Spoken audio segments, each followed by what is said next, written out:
Good morning friends. இது உங்கள் principles academy daily current affairs இன்றைக்கி என்ன பார்க்க போகிறோம்னா மே 15 2024 புதன்கிழமை இன்றைக்கி கரண்ட் அஃபேர்ஸ் தான் பார்க்க போகிறோம். இதுக்கு முன்னாடி பார்த்தீங்கன்னா daily current affairs video upload பண்ணியிருக்கோம். பார்க்காதவங்க பார்த்து நோட்ஸ் எடுத்து வச்சுக்கோங்க. அது மட்டும் இல்லாமல் டெய்லி ஈவினிங் வந்து பார்த்தீங்கன்னா டிஎன்பிசி டிஎன்யூஎஸ்ஆர்பிக்கு தேவையான கிளாஸஸ் வந்து ஸ்கூல் புக் வைஸும் பார்த்தீங்கன்னா ஒரு டாப்பிக்காக முடிச்சிட்ருக்கோம். அதையும் பார்க்காதவங்க பார்த்து நோட்ஸ் எடுத்து வச்சுக்கோங்க. கண்டிப்பாக உங்களுக்கு யூஸ்ஃபுல்லாக இருக்கும். நம்ம சேனலை சப்ஸ்கிரைப் பண்ணுங்கள், சப்போர்ட் பண்ணுங்கள். முடிஞ்சாலும் உங்கள் ஃப்ரெண்ட்ஸ் எல்லாருக்கும் ஷேர் பண்ணுங்கள். நம்ம டீமோட டெலிகிராம் சேனலில் வந்து ஜாயின் பண்ணிக்கோங்க. கண்டிப்பாக உங்களுக்கு யூஸ்ஃபுல்லாக இருக்கும். ஃப்ரெண்ட்ஸ் போலீஸ் அகாடமி அப்படின்ற பேரில் இருக்கும். நான் லிங்க் வந்து டிஸ்கிரிப்ஷனில் கொடுக்குறேன். நீங்கள் அதை டச் பண்ணி ஜாயின் பண்ணிக்கோங்க. வாங்க ஃப்ரெண்ட்ஸ், இன்றைக்கி கரண்ட் அஃபேர்ஸ் பார்த்துடலாம். நாட்டின் 18வது மக்களவைத் தேர்தல் தான் இப்போ நடந்துகிட்ருக்கு. 7 கட்டமாக நடக்குது. அதில் வந்து பார்த்திங்கன்னா பிரதமர் மோடி கடந்த இருமுறை போட்டியிட்டு வந்த வாரணாசி தொகுதியில் வந்து பார்த்திங்கன்னா மீண்டும் வந்து போட்டியிட்டார். அவர் வந்து பார்த்திங்கன்னா தனக்கு 3 கோடி மதிப்பிலான சொத்து இருக்குது அப்படின்னு சொல்லிட்டு தாக்கல் பண்ணியிருக்காரு. இதில் 3.02 கோடி சொத்து என்கிட்ட இருக்குன்னு சொல்லியிருக்காரு. 2024 வந்து 3.02 கோடியாக அதிகரித்திருக்கு அப்படின்னு சொல்கிறாங்க. 2014 வந்து பார்த்திங்கன்னா 1.26 கோடி சொத்து இருந்துச்சு. 2019 வந்து பார்த்திங்கன்னா 2.51 கோடியாகும். 2024 3.2 கோடியாக வந்துருக்குது. தற்போது பிரதமர் மோடியில் வந்து பார்த்திங்கன்னா 2.67 லட்சம் மதிப்பிலான 4 தங்க மோதிரங்கள் இருக்குது. கடந்த 2019ஆம் ஆண்டின் தேசிய சேமிப்புகள் பத்திரம் வந்து பார்த்திங்கன்னா அவருக்கு வந்து 7.67 லட்சம் வந்து முதலீடு செஞ்சுருக்கிறாரு. தற்போது வந்து பார்த்திங்கன்னா அது 9.12 லட்சமாக அதிகரிச்சிருக்கு. அது மட்டும் இல்லாமல் அவருடைய பெயரில் வந்து பார்த்திங்கன்னா வங்கியில் நிலையான வைப்பு தொகையாக 2.85 கோடி இருக்குது. அவருக்கு சொந்தமாக கார், வீடு, நிலம், பங்குகள் எதுவும் இல்லை அப்படின்னு சொல்லிட்டு தாக்கல் பண்ணியிருக்காரு. ரொக்கமாக 52,920 ரூபா வச்சிருக்கிறாரு. கடந்த 1978ஆம் ஆண்டு தில்லி பல்கலைக்கழகத்தில் இளநிலை பட்டப்படிப்பும் குஜராத் பல்கலைக்கழகத்தில் முதுநிலை பட்டப்படிப்பும் நிறைவு செய்திருக்கிறதாக வந்து பார்த்திங்கன்னா தேர்தல் பிரமாண பத்திரத்தில் வந்து தாக்கல் பண்ணியிருக்காரு. தேர்தல் பிரமாண பத்திரத்தில் தனது மனைவியின் பெயர் வந்து ஜஷோதாபென் அப்படின்னு குறிப்பிட்டிருக்காரு. மற்றபடி வேறு எந்த விஷயத்தையும் குறிப்பிடல அப்படின்னு சொல்லியிருக்காங்க. இது வந்து கொஸ்டின் ஏரியா இல்லை, நீங்கள் தெரிஞ்சுக்கணும். ஓகேங்களா? அவர் வந்து என்னென்ன படிச்சிருக்காருன்றதெல்லாம் தெரிஞ்சு வச்சுக்கணும் நம்ம. அடுத்து காசா தாக்குதலில் வந்து பார்த்திங்கன்னா முதலில் வந்து பார்த்திங்கன்னா இந்திய ராணுவ அதிகாரி வந்து ஒருத்தர் வந்து உயிரிழந்திருக்காரு. பாலஸ்தீனம் வந்து பார்த்திங்கன்னா காசா முனையில் நடத்தப்பட்ட தாக்குதலில் ஐநா பாதுகாப்பு ஒருங்கிணைப்பு அதிகாரியும் முன்னாள் இந்திய ராணுவ அதிகாரியுமான வைபவ் அனில் காலே அப்படிங்கிற வந்து பார்த்திங்கன்னா உயிரிழந்திருக்காரு. இந்திய ராணுவத்தில் வந்து பார்த்திங்கன்னா இவர் கர்னலாக பணிபுரிந்திருக்கிறாரு.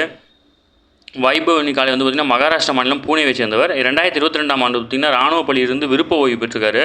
அண்மையில் ஐநாவோட பாதுகாப்பு ஒருங்கிணைப்பு அதிகாரியாக வந்து பொறுப்பேற்றிருந்தார். ஓகேங்களா? இதுக்கு வந்து பார்த்திங்கன்னா ஐநாவோட பொதுச் செயலாளர் ஆண்டோனி குட்ரெஸின் அவர் வந்து என்ன சொல்லியிருக்காரு அப்படின்னா, இது வந்து இந்த மாதிரிலாம் பண்ணக்கூடாது, இது வந்து கண்டிக்கத்தக்கது அப்படின்னு சொல்லிட்டு கண்டிப்பிருக்காரு. அதுவும் இல்லாமல் இஸ்ரேல் ஹமாஸ்கஸ் போரில் ஐநாவுக்காக பணியாற்ற வெளிநாட்டவர் முதல் முறையாக உயிரிழந்திருக்கிறார். ஓகேங்களா? இந்த ஹமாஸ்கஸ் போரில் வந்து பார்த்திங்கன்னா ஐநாவுக்கான வெளிநாட்டு முதல் அதிகாரியாக வந்து இவர் தான் வந்து உயிரிழந்திருக்கிறாரு. அதை மென்ஷன் பண்ணி சொல்லியிருக்காங்க. அடுத்து வந்து பார்த்திங்கன்னா சக்தி வாய்ந்த சூரிய புயலை வந்து ஆதித்யா வந்து பதிவு செஞ்சுருக்கு அப்படின்னு சொல்லிட்டு இஸ்ரோ வந்து சொல்லியிருக்கிறாங்க. சூரியனில் AR-16 அதாவது 13664 அப்படின்ற பகுதியில் உருவான சக்தி வாய்ந்த சூரிய புயலின் தாக்கம் வந்து இந்த மாதத்தில் வந்து பூமியில் உணரப்பட்டதாகவும் இதை ஆதித்யா L1 விண்கலம் வந்து பதிவு செஞ்சதாகவும் வந்து இஸ்ரோ வந்து தகவல் தெரிவிச்சிருக்காங்க. சூரியனில் வந்து பார்த்திங்கன்னா AR-13664 அப்படின்றது ஒரு அங்கங்கே இருக்கிற ஒரு இடத்துக்கு பேர் வச்சுருக்காங்க. இதில் வந்து பார்த்திங்கன்னா எக்ஸ் ரக கதிர்களும் சூரியனின் வெளிப்புறத்தில் உள்ள கொரோனாவிலிருந்து, அதாவது கொரோனாங்கிறது ஒரு லேயரு, அதை வந்து இவங்க அந்த பகுதிக்கு பேர் வச்சுருக்காங்க. அதுலேருந்து வெளியான அதிக அளவில் வந்து பார்த்திங்கன்னா கதிர்கள் வந்து பூமியை வந்து அதிகமாக தாக்கியிருக்கு அப்படின்னு சொல்லியிருக்காங்க. கடந்த 2003ஆம் ஆண்டிலிருந்து தற்போது வரை சூரியனில் ஏற்பட்ட மிகவும் வலிமையான புவிக்காந்த புயல் இதுவாக கருதப்படுது. ஓகேங்களா? 1859ஆம் ஆண்டு சூரியனில் ஏற்பட்ட அதிசக்தி வாய்ந்த சூரிய புயல் வந்து பார்த்திங்கன்னா அது வந்து காந்த விசை கதிர்வீச்சுகள் வந்து குறுகிய நேரத்தில் அதிக அளவில் வந்து வெளியிட்டிருக்குது. அதுக்கப்புறம் வந்து பார்த்திங்கன்னா 2003 வந்து பார்த்திங்கன்னா இதுதான் ஃபஸ்ட் டைம். ஓகேங்களா? இதில் வந்து பார்த்திங்கன்னா ஆதித்யா L1 மற்றும் சந்திரயான் 2 ஆகிய இரு விண்கலங்களும் தொடர் ஆராய்ச்சியை மேற்கொண்டு இந்த புயல் குறித்த தகவல்கள் வந்து வழங்கியிருக்காங்க. அதிவேக சூரிய காற்று, அதிக வெப்பமுடைய பிளாஸ்மா சூரிய காற்று தற்போது வரை அப்பகுதியில் வந்து வீசிட்டு இருக்குது அப்படின்னு சொல்லிட்டு ஆதித்யா L1 விண்கலம் வந்து பார்த்திங்கன்னா பதிவு பண்ணியிருக்கு டேட்டாவை. அதனால் இதை தெரிஞ்சு வச்சுக்கோங்க. அடுத்து விஐடி பல்கலைக்கழக வேந்தர் விஸ்வநாதனுக்கு வந்து பார்த்திங்கன்னா அமெரிக்காவில் உள்ள பிக்ஹாம்டன் பல்கலைக்கழகம் வந்து பார்த்திங்கன்னா கௌரவ டாக்டர் பட்டம் வந்து வழங்கியிருக்கு. இதுக்கு முன்னாடி 2009ஆம் ஆண்டு அமெரிக்காவில் உள்ள வெஸ்ட் விர்ஜீனியா பல்கலைக்கழகம் வந்து பார்த்திங்கன்னா அவருக்கு டாக்டர் பட்டம் வழங்கிறது வந்து பார்த்திங்கன்னா குறிப்பிடத்தக்கது. அடுத்து கடலோர காவல்படையின் மாசு கட்டுப்பாட்டு பயிற்சி வந்து இன்றைக்கி வந்து முடிவடைஞ்சிருக்கு. சென்னை துறைமுகத்தில் வந்து பார்த்திங்கன்னா எண்ணெய் கசிவு கட்டுப்படுத்துறது குறித்தும் பல்வேறு துறைகளுக்கு இடையே வந்து பார்த்திங்கன்னா மாசு கட்டுப்பாட்டு பயிற்சி வந்து புதன்கிழமை வந்து நிறைவு பெற்றிருக்கு. நாட்டில் முக்கிய முகங்களுக்கு அருகில் வந்து பார்த்திங்கன்னா எண்ணெய் கசிவு வந்து அதிகமாக நடக்குது. அதை அகற்றி வந்து பார்த்திங்கன்னா கடல் மாசுபடுதல் வந்து கம்ப்ளீட்டாக குறைக்கணும் அப்படின்னு சொல்லிட்டு இந்திய கடலோர காவல்படை சார்பில் வந்து பார்த்திங்கன்னா ஆண்டுதோறும் மாசு கட்டுப்பாட்டு பயிற்சி வந்து மேற்கொள்ளப்படுது. இந்த வகையில் இந்திய கடலோர காவல்படையின் கிழக்கு மண்டலம் சார்பில் வந்து பார்த்திங்கன்னா நிகழாண்டு பயிற்சி வந்து சென்னையில் வந்து தொடங்கினாங்க. இந்த கடலோர காவல்படை துறைமுகம், எண்ணெய் நிறுவனங்கள், மாநில பேரிடர் மேலாண்மை ஆணையம், தமிழ்நாடு மாசு கட்டுப்பாட்டு வாரியம், பெருநகர சென்னை மாநகராட்சி இவங்கெல்லாம் வந்து இணைஞ்சு தான் இந்த ஒர்க்கை ஸ்டார்ட் பண்ணியிருக்காங்க. முதல் நாள் பயிற்சியில் வந்து பார்த்திங்கன்னா பல்வேறு துறைகளுக்கு இடையான தகவல் தொடர்பு ஒருங்கிணைப்பு சரிபார்ப்பது குறித்து வந்து பார்த்திங்கன்னா பயிற்சி மேற்கொண்டிருக்காங்க. அதுக்கு பேர் வந்து பார்த்திங்கன்னா டேபிள் டாப் அப்படின்னு பேர். ஓகேங்களா, எல்லா டீமுக்கும் வந்து பார்த்திங்கன்னா தகவலை பரிமாறுறது எப்படி அப்படின்னு சொல்லிட்டு ரிஹர்சல் பார்த்துருக்காங்க. இது வந்து பார்த்திங்கன்னா மே 15ஆம் தேதியோட முடிவடைஞ்சிருக்கு. அடுத்து உதவி பேராசிரியர் விண்ணப்பங்கள் வந்து பார்த்திங்கன்னா திருத்தம் செய்ய வந்து கால அவகாசம் கொடுத்துருக்காங்க. நீங்கள் யாராச்சும் ஏதாவது மிஸ்டேக் பண்ணியிருந்தீங்க அப்படின்னா நீங்கள் அந்த வலைதளத்தில் போய் உங்களுடைய திருத்தங்களை வந்து மேற்கொண்டுக்கலாம்.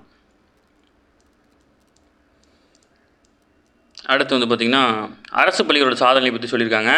தமிழக அரசின் பள்ளி கல்வி திட்டத்தின் கீழ் நடைபெறும் +2 பொதுத் தேர்வில் வந்து பார்த்திங்கன்னா நிகழாண்டு தேர்ச்சி விகிதம் வந்து பார்த்திங்கன்னா 94.56 இருந்துக்கு. இது கடந்த ஆண்டு வந்து பார்த்திங்கன்னா 94.03 இருந்துச்சு. இப்போ வந்து 0.53% வந்து ஓவரால் அதிகரிச்சிருக்கு. இதில் வந்து பார்த்திங்கன்னா அரசு பள்ளிகளோட தேர்ச்சி விகிதம் பார்த்திங்கன்னா 89.8 இருந்த நிலையில் வந்து பார்த்திங்கன்னா நிகழாண்டு 91.02% அதிகரிச்சிருக்குது. ஓகேங்களா, இது விகிதம் பார்த்திங்கன்னா 1.22% வந்து அதிகமாக இருக்குது. இதுக்கு காரணங்கள் வந்து பார்த்திங்கன்னா தமிழக அரசோடைய பல்வேறு நலத்திட்டங்கள் முக்கியமாக காரணமாக அமைஞ்சிருக்கு. பள்ளி மாணவர்களின் உயர்கல்விக்கு வழிகாட்டும் வகையில் நான் முதல்வன் திட்டம், கல்லூரி கனவு அப்படின்ற பல்வேறு திட்டங்கள் வந்து செயல்பாட்டில் இருக்குது. ஓகேங்களா, கல்லூரி மாணவர்களுக்கு வந்து பள்ளி மாணவர்களுக்கு உயர்கல்விக்கு வழிகாட்ட திட்டம், இது ரெண்டுமே நான் முதல்வன் திட்டம், கல்லூரி கனவு திட்டம். அதே போல் பள்ளி மாணவர்களின் விவரங்களை வந்து எமிஸ் அப்படின்ற இணையதளத்தில் தான் பதிவேற்றுறாங்க. இது வந்து பார்த்திங்கன்னா பள்ளி கல்வித்துறைக்கான இணையதளம், அதை மட்டும் ஞாபகம் வச்சுக்கோங்க. அடுத்து அதாவது பார்த்திங்கன்னா மத்திய மாநில அரசுகள் நிதியுதவியுடன் முத்துலட்சுமி ரெட்டி திட்டம் வந்து கர்ப்பிணிகளுக்கு உதவித்தொகை வந்து வழங்கப்படுது. மத்திய மாநில 2 அரசும் சேர்ந்து அந்த உதவித்தொகை வழங்குது. இதுக்கு முன்னாடி வந்து பார்த்திங்கன்னா மாநில அரசு தான் வழங்கிட்டு இருந்துச்சு. இப்போ வந்து மத்திய மாநில அரசுகள் 2 பேரும் சேர்ந்து தான் முத்துலட்சுமி ரெட்டி திட்டத்தின் கீழ் வந்து கர்ப்பிணிகளுக்கு வந்து நிதியுதவி வழங்கப்படுது. ஓகேங்களா. அடுத்து தேர்தல் பத்திர முறைகேடு புகார் வந்து விரைந்து விசாரிக்கணும் அப்படின்னு சொல்லியிருக்காங்க. இது என்ன அப்படின்னா அரசியல் கட்சிகளுக்கு வந்து நன்கொடை வழங்குவதற்கான தேர்தல் பத்திரம் வந்து பார்த்திங்கன்னா 2012ஆம் ஆண்டு வந்து தொடங்கப்பட்டது. இதை வந்து பார்த்திங்கன்னா கடந்த பிப்ரவரி 15ஆம் தேதி வந்து பார்த்திங்கன்னா உச்சநீதிமன்றம் வந்து ரத்து பண்ணிடுச்சு. அதை மட்டும் தெரிஞ்சுக்கோங்க. இதுக்கு முன்னாடி நம்ம டெய்லியும் அதை பார்த்துருக்கோம் நிறையா. அடுத்து விடுதலை புலிகள் மீதான தடை வந்து பார்த்திங்கன்னா மேலும் 5 ஆண்டுகள் வந்து நீட்டிக்கப்பட்டிருக்கு. விடுதலை புலிகள் இயக்கம் வந்து பார்த்திங்கன்னா தடை வந்து 5 ஆண்டுகள் நீட்டிச்சு மத்திய உள்துறை வந்து அமைச்சகம் வந்து அறிக்கை வெளியிட்டிருக்காங்க. விடுதலை புலிகள் இயக்கம் வந்து பார்த்திங்கன்னா மக்கள் மத்தியில் பிரிவினைவாத போக்கை வந்து தொடர்ந்து வளர்த்து வருவதால் இந்தியாவில் குறிப்பாக தமிழகம் அதற்கான ஆதரவு தளம் மேம்பட்டுகிறது. எனவே வந்து சட்டவிரோத செயல்கள் தடுப்பு சட்டம் 1967 பிரிவு 3 துணை பிரிவுகள் 1, 3 ஆகியவற்றை பயன்படுத்தி இந்த இயக்கத்துக்கு வந்து பார்த்திங்கன்னா 5 ஆண்டுகள் வந்து எக்ஸ்டெண்ட் பண்ணியிருக்காங்க. ஆல்ரெடி தடை பண்ணியிருக்காங்க, மேலும் வந்து ஒரு 5 வருஷம் எக்ஸ்டெண்ட் பண்ணுறோம் அப்படின்னு சொல்லியிருக்காங்க. விடுதலை புலிகள் இயக்கம் வந்து பார்த்திங்கன்னா 1976ஆம் ஆண்டு உருவாக்கியிருக்காங்க. அதாவது இலங்கையில் தனி ஈழத்துக்காக போராடி வந்த இந்த இயக்கம் வந்து 1991 தமிழகத்தில் முன்னாள் பிரதமர் ராஜீவ்காந்தி படுகொலை செய்யப்பட்ட பின்னர் வந்து பார்த்திங்கன்னா இந்தியாவில் பயங்கரவாத அமைப்பாக அறிவிக்கப்பட்டு மத்திய அரசால் தடை பண்ணியிருக்காங்க. ஓகேங்களா, 1991 தடை பண்ணியிருக்காங்க. அப்போலேருந்து பார்த்திங்கன்னா ஒரு 5 வருஷம் வந்து பார்த்திங்கன்னா இந்த தடை வந்து எக்ஸ்டெண்ட் பண்ணிட்டே இருக்காங்க. அந்த வகையில் இந்த ஆண்டு வந்து பார்த்திங்கன்னா எக்ஸ்டெண்ட் பண்ணியிருக்காங்க. பிரதமர் மோடி தடை கோரிய மனு, அதாவது மக்களவைத் தேர்தலில் வந்து பார்த்திங்கன்னா பிரச்சாரங்களின் வெறுப்புணர்வை தூண்டும் வகையில் பேசுவதோடு தேர்தல் நடத்தை விதிமுறைகளை வந்து மீறுறாங்க அப்படின்னா மக்கள் பிரதிநிதித்துவ சட்டத்தின் கீழ் வந்து பார்த்திங்கன்னா தேர்தல் வந்து பார்த்திங்கன்னா போட்டியிட அவருக்கு வந்து 6 ஆண்டுகள் வந்து தடை விதிக்கப்படும். ஓகேங்களா, எந்த நபராக இருந்தாலும் சரி மக்கள் தேர்தல் பிரச்சாரங்கள் வந்து வெறுப்புணர்வை தூண்டும் வகையில் வந்து பேச்சுக்களை ஈடுபட்டாலோ இல்லை தேர்தல் ஆணையத்துடைய விதிமுறைகளை மீறி செயல்பட்டாலோ மக்கள் பிரதிநிதித்துவ சட்டத்தின் கீழ் தேர்தலில் போட்டியிட அவருக்கு வந்து 6 ஆண்டுகள் வந்து தடை விதிக்கப்படும். அடுத்து அரசியல் சாசன அமர்வின் பட்டியலின அதாவது அரசியல் சாசன அமர்வில் பார்த்திங்கன்னா பரிசீலனைக்கு வந்து உச்சநீதிமன்றம் வந்து ஒரு மனு தாக்கல் பண்ணியிருக்காங்க. என்ன அப்படின்னா கேரளா வந்து பார்த்திங்கன்னா இவ்வளோ தான் கடன் வாங்கணும் அப்படின்னு சொல்லிட்டு ஒரு வரம்புக்குள்ளே வந்து பார்த்திங்கன்னா மத்திய அரசு கொண்டு வந்திருக்கு. அதை எதிர்த்து அவங்க கேஸ் போட்டிருக்காங்க. அது சம்மந்தமானது தான்.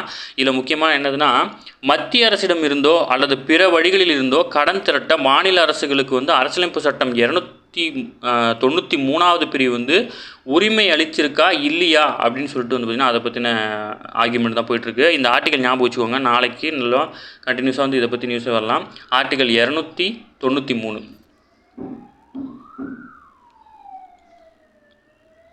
அடுத்து வந்து பார்த்திங்கன்னா காஷ்மீரில் வந்து பார்த்திங்கன்னா வழக்கத்தை விட இந்த ஆண்டு தேர்தல் வாக்குப்பதிவு வந்து பார்த்திங்கன்னா அதிகமாக தான் இருக்குது. 1996க்கு பிறகு வந்து இது அதிகபட்ச வாக்குப்பதிவு. ஓகேங்களா?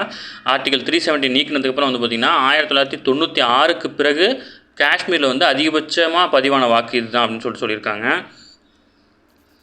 அடுத்து இத்தாலியின் ஓப்பன் டென்னிஸ் போட்டியில் வந்து பார்த்திங்கன்னா உலகின் நம்பர் 1 வீராங்கனையான போலந்தின் இகா ஸ்வியாடெக் வந்து பார்த்திங்கன்னா அரையிறுதிக்கு முன்னேறியிருக்காங்க. அதேமாதிரி ஆடவர் பிரிவில் வந்து பார்த்திங்கன்னா போட்டித் தரவரிசையில் 2ஆம் இடத்தில் இருக்கும் ரஷ்யாவின் டேனியல் மேத்தாவும் வந்து பார்த்திங்கன்னா அடுத்த சுற்றுக்கு வந்து முன்னேறியிருக்காரு.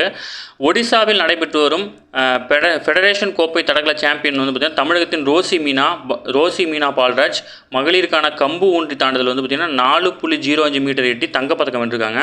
மற்றொரு தமிழரான பரணிகா இளங்கோவன் வந்து பார்த்திங்கன்னா 4 மீட்டருடன் வெள்ளி பதக்கமும், கேரளாவில் மரியா ஜெய்சன் வந்து பார்த்திங்கன்னா 3.90 மீட்டருடன் வெண்கல பதக்கம் வென்றிருக்காங்க. ஓகேங்களா?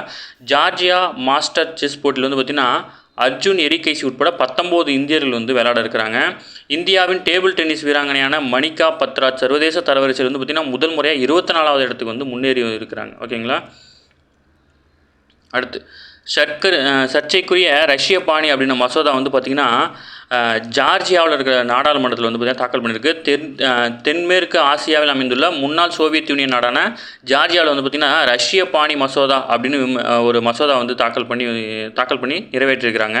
இதனுடைய பிரதமர் யார் அப்படின்னா இராக்லி கௌபாஹிட்சே. ஓகேங்களா? அவர் தான் வந்து அதிபர். என்ன அப்படின்னா அந்த நாட்டில் செயல்படுற ஊடகமோ மற்றும் அரசு சாரா அமைப்புகள் வந்து 20% மேல் வெளிநாட்டிலிருந்து நிதி பெற்றுச்சு அப்படின்னா அந்த அரசு நிறுவனமோ அல்லது அந்த ஊடகங்களோ வெளிநாட்டு சக்திகளின் நலனுக்காக இயங்கும் அமைப்பாக அறிவிக்கப்படும் அப்படின்னு சொல்லியிருக்கிறாங்க.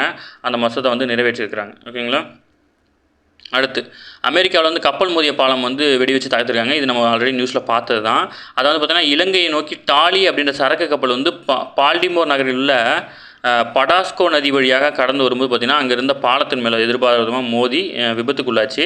இதில் வந்து பார்த்திங்கன்னா 23 இந்திய பணியாளர்கள் வந்து தான் இருந்திருக்கிறாங்க. அவங்க முன்கூட்டியே தகவல் தெரிஞ்சதுனால அந்த பாலத்தினுடைய போக்குவரத்து நிறுத்தப்பட்டு பெரும் விபத்து வந்து தவிர்க்கப்பட்டுச்சு. சரிங்களா? அடுத்து பிரதமரின் வேட்பு மனு அவர் வாங்கியிருப்பார் இல்லையா வாரணாசி தொகுதியில், அவர் பேர் என்ன அப்படின்னா ராஜலிங்கம். இவர் வந்து தமிழகத்தை சேர்ந்தவர். தமிழகம் தென்காசி மாவட்டம் கடையநல்லூரை சேர்ந்தவர். 2006 தான் இவர் IAS ஆஃபீஸராக இருக்கார். 2022ஆம் ஆண்டு பிரதமர் மோடியின் தொகுதியான வாரணாசியில் மாவட்ட ஆட்சியராக வந்து பார்த்திங்கன்னா நியமிக்கப்பட்டிருக்காரு.